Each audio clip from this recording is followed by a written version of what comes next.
Capricorn Risings, this December 2024 is about you finally coming out of your shell, being more confident about the changes that you've made over this year, and showing off kind of the new personality or new person that you want to be in the world.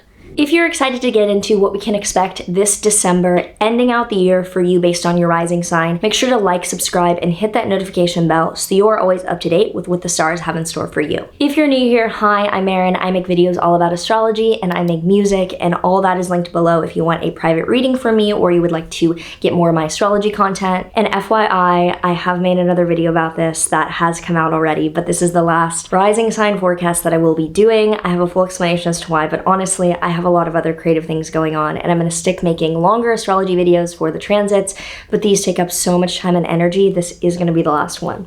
So on the 2nd, Venus is in your 1st house, trine Uranus in your 5th house. This shows that you are attracting things and getting more of what you want this first week. So the first week of December, Venus is still in Capricorn in your 1st house. Great time to manifest and attract in what you want. And a trine to Uranus in your 5th house shows that this could suddenly unlock romantic, creative, or fun-related opportunities of things that you genuinely enjoy doing and aren't that serious, probably creative or artistic. Then on the 4th, Mercury in your 12th house of mental health is retrograde, so it's been showing that you are rethinking, redoing, or changing mental health matters, but it will be opposite Jupiter in your 6th house of physical health and coworkers, which shows that the changes that you're making with your mental health are further being helped out by the changes that you've made either physically or with people that you work with in your day-to-day work environment. From the 6th to the 8th, the Sun is going to join Mercury in your 12th house. This is really positive for showing clarity, realization, or more coming to light about the mental health changes that you've made for the better. And then on the 7th, Venus will finally enter your Aquarius 2nd house of income and money.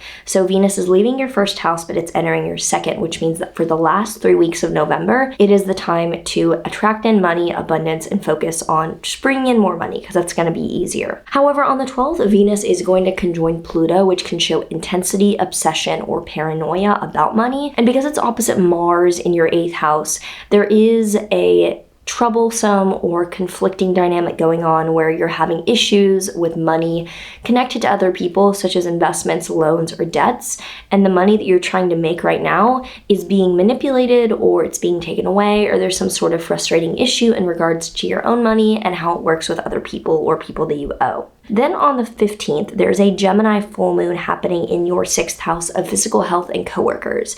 So this is showing a very positive or just general sigh of relief, ending about either your physical health and things that you're doing to manage that or people you work with. So if you are like firing or leaving a team, it could be that, but it's on good terms. Or if you are changing something with your physical health, it could also show that being the change. Also on the 15th, Mercury is stationing direct in your 12th house of mental health.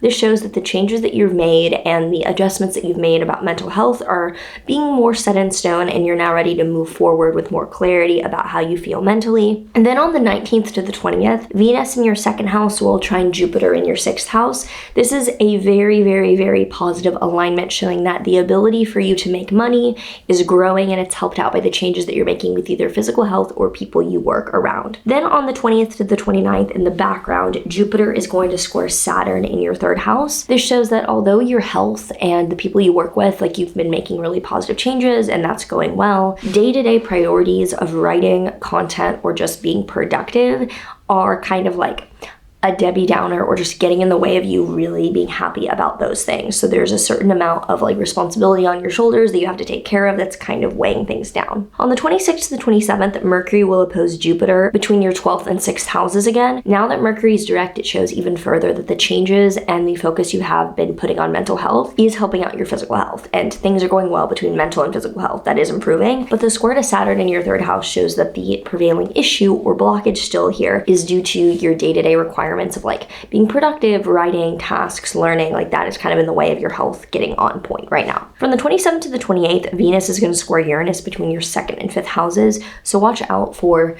creatively or romantically, something going crazy and not costing you money, or that being surprising to money and costs end of the month. And we end the month on the 30th with a new moon in Capricorn in your first house, showing that after a lot of that energy building up between like your 12th and 6th houses and being a health focus, the end of the month there's a new beginning around you being out in the world, you putting yourself out there, and it's about personality or appearance. So like by the end of the month, you're more willing to actually be more extroverted and put yourself out there.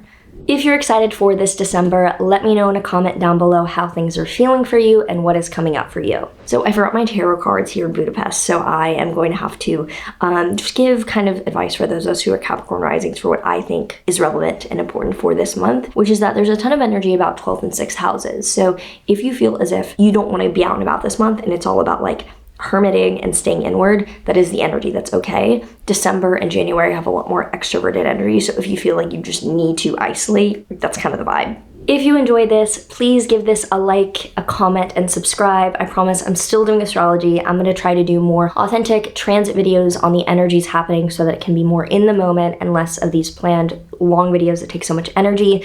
So I do wish you well. I wish you a very happy new year, and yeah, enjoy this December. I will see you later.